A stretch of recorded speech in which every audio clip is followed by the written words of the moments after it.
Amics del Formigó en final feliç. Avui xerram d'una nova campanya de Cort que ho està patant. Se deix un salar i t'ho munten a mida.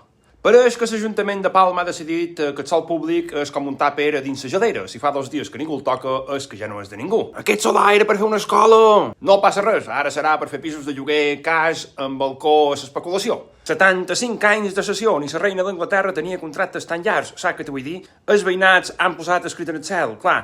Això és una barrabassada! I l'Ajuntament? Sí, però amb vistes a una piscina comunitària.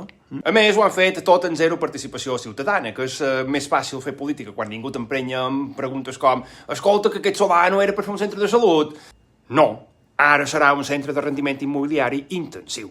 I després d'aquests 75 anys, quan tornin els edificis a mans públiques, serà com heretar una bicicleta robeada. En definitiva, Mallorca és com una pizza. La base és nostra, però tothom la reparteix com vol.